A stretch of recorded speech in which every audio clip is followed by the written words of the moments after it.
Hello everyone, welcome और welcome back to a channel. I hope all are you doing well. So आज है 24 मार्च और आज ही के दिन मैंने ब्लॉग शूट किया था। थोड़ा बहुत ही मैंने बनाया, इसका बहुत ज़्यादा टारगेट मैंने सेट किया। लाइक आज 10 चैप्टर बायोलॉजी के अच्छे से रिवाइज कर लूँ विथ PYQ। सो चलो देखते हैं कितना कंप्लीट हो पाएगा, फिर उसके बाद जितना भी हो जाए ठीक है।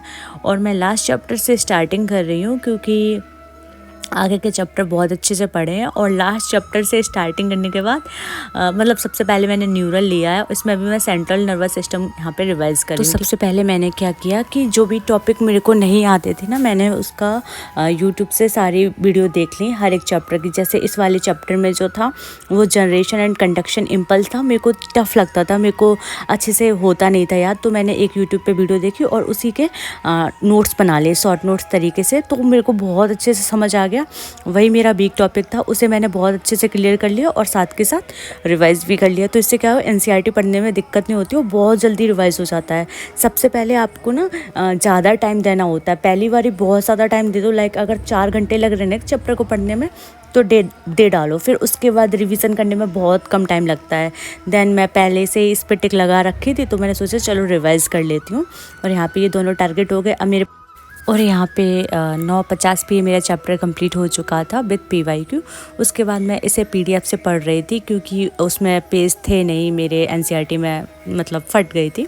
और फिर उसके बाद इसे रिवाइज़ करने के बाद अब मैं ना सोच रही हूँ कि एक बारी सारे NCERT पढ़ लेते हैं, जो भी चैप्टर बचे हुए उसके साथ एक साथ PYQ सॉल्व कर लेंगे, ठीक है। अब मैं करने जा रही हूँ, न्यूरल हो गया, केमिकल कोऑर्डिनेशन हो गया, तो 2 चैप्टर कंप्लीट हो गए। अब I think locomotion and movement करूँगी। उसके बाद देखती हूँ क्या कर रहे हैं। चलो इसे कंप्लीट कर लेते हैं, फिर उसके बाद आपसे मिलते हैं।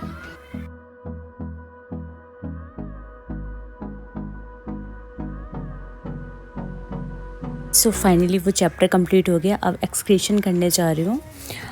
इसको अच्छे से रिवाइज करेंगे और बहुत कम टाइम में रिवाइज हो जा रहा, लाइक 45 to 50 मिनट में हो जा रहा। इसमें भी मेरा बिग टॉपिक ये था। फिर उसको भी मैंने अच्छे से यूट्यूब से वीडियो देख ली थी, अच्छे से रिवाइज हो गया था। मैंने रितु रट्टेवाल मैम की देखी थी, काफ़ी अच्छे से समझ आ गया था। फिर उसके बाद मेरे को डॉक्टर के पास जाना पड़ा क्योंकि मेरे ना दांत में थोड़ी सी प्रॉब्लम हो रही थी, तो फिर मैंने सोचा चलो जाती हूँ। फिर मैं भाई के साथ गई, उसके बाद मैं आ गई थी 1 घंटे के बाद। फिर अब मैं रिवाइज करने जा रही हूँ ये वाला chapter, that is body fluid and circulation. इसमें भी मेरा बिग टॉपिक था जो था ह्यूमन सर्कुलेटरी सिस्टम। मुझे आता ही नहीं था, लिटरली मेरे को समझ ही नहीं आ रहा था।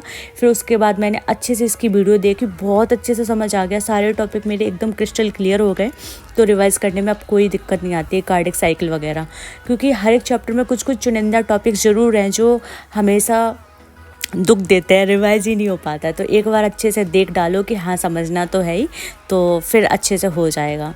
और फिर उसके बाद मैंने ब्रीथिंग लास्ट में रिवाइज़ किया। देन बस ज़्यादा सूट नहीं कर पाई हूँ, मैंने सोचा चलो वीडियो आज अपलोड कर ही देती हूँ। और कल होली है, ठीक है, तो फिर मैं कल सोच रही हूँ जितना हो सके एज मच PYQ सारे सॉल्व करवा देते हैं अच्छे से, तो आपका भी रिवीजन हो जाएगा और मेरा भी रिवीजन हो जाएगा। क्योंकि यार घर पे तो सच में पढ़ाई होनी नहीं है। चलो वीडियो अच्छी लगे तो लाइक शेयर सब्सक्राइब, बाय।